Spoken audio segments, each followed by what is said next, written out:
waiting to exhale, the Shoop Shoop poem. Once in a full moon, you might slip and fall for a one-night stand, but just because he brings out the woman in you, don't make him no man. Because when pregnant with possibilities for soul satisfaction, naked truth behind well-dressed lies is fatal attraction. For when waiting, wanting, and working to exhale, don't let the wrong miss a right be your priority male. So if you give it your all but still it just won't flow, sometimes you just gotta take heed and learn to let it go. To give your all to some poor excuse for a man is a lover's crime. So it's better to be an old maid than to be made old before your time. When you've learned how to not live a lovable lie, you don't have to hold your breath when waiting for that ribbon in the sky. If you don't love God, you can't love yourself. And if you don't know who you are, you can't love nobody else.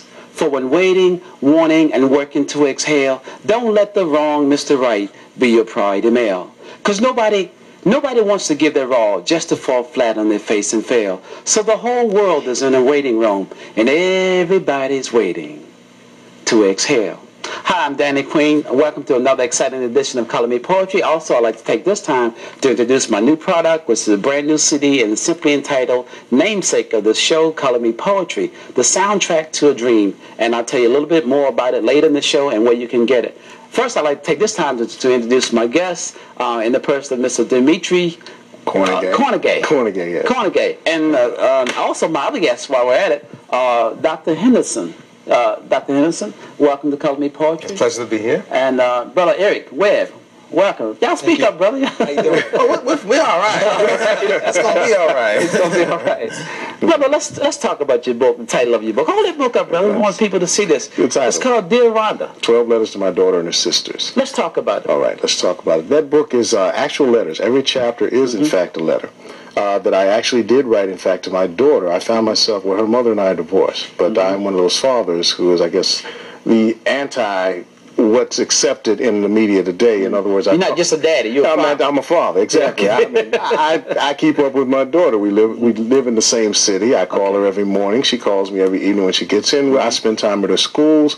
As a matter of fact, I never missed the first day of school for her until she asked me to. You get to be 13 or 14, it's like, Daddy, never mind. You don't have to come around, Dad, that sort of thing. But we take walks and we talked about things. And because of the fact that I wasn't always physically there, I wanted to have a situation where if anything ever happened to me, I want her to be able to know what Dad said and how to get through things. A little fatherly advice, such as why is a relationship like a car wreck? Because the slower you go, the less damage you do.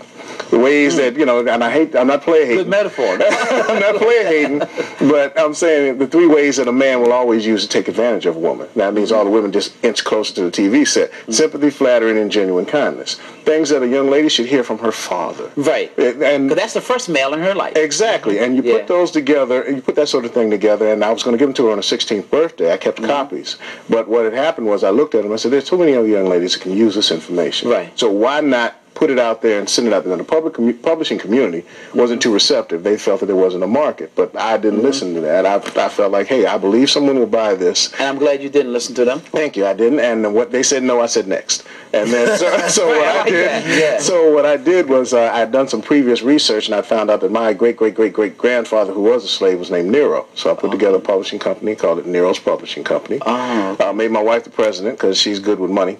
And then so we said we'd put it out there. Well, that works. Album concert. That is our second edition. The first edition had a picture of my daughter at 11 months on the cover. And we found out through marketing that too many people thought that it was about and by and for little kids. Whereas actually for women 12 to 30 years of age. And it tells them about how to make big decisions, how to search for God, how to deal with death when Dad's not around, love and marriage and dating, what to expect from a man. In other words, a man should never eat until his family dines. He should never sleep until his family rests. In other words, the responsibilities most women should be able to expect from a man. Where did you get some of these principles? From my family and just watching and how they came up. It's amazing. My father was the son of a preacher. My grandfather was a preacher. He had 12 kids. That's on my father's side. On my mother's side, exactly. On my mother's side, they had 8. And the thing was, they didn't have any degrees or this, that, the other, but all of their children came up, none of them wound up in jail, and they knew how to raise their children, and they came through. And I watched just from the way they did things, and that's how you learn. When I think about my mother and my grandmother, and the way my grandmother raised me, See, Grandma didn't know anything about, you know, they say the scientific stuff and all that. And psychology, you know what I'm saying? Right. She just raised a child. Exactly. My grandma knew rheumology, slapology, and stickology. Exactly. That's what some of us said. You go get the switch. Yeah, that's what made it bad. When they made you go get the switch. But you know what? See, the interesting thing is that our grandmothers had that mother's wit. Right. Exactly. You know, and they had that special sense. You know, and so some of these things comes along with age. You know, whereas these days you got young come along with age. Yeah. But then we had old grandmothers then. Exactly. But now we had grandmothers still finger popping at 35 years old. Grandmother, 40 years old. The classics. Grandmother still finger popping, wearing spandex and wearing tube tops. You know, that's just a bit much now to be a grandma. So we need to get back to where the point where we can hear some old grandparents again. The child need to be able to sit on the lap of their grandparents and learn. Lap time is very important. Dr. Francis Cress Walton talks about lap time. Yes. Because sometimes I've come from a family of 10. There were so many kids coming so quick that you didn't have enough lap time. Yeah. So you grew up wanting and needing, you know? Yeah, see, you know, it's an interesting thing, because my book is entitled A Collector's Item, Writing for and About and Two Black Women. And it came to me because I was raised by a great-grandmother who was born in 1898. Great-grandmother.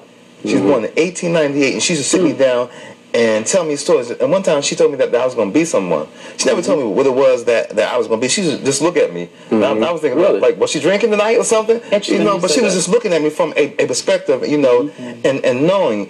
And I remember that during the last days of her life, she became senile.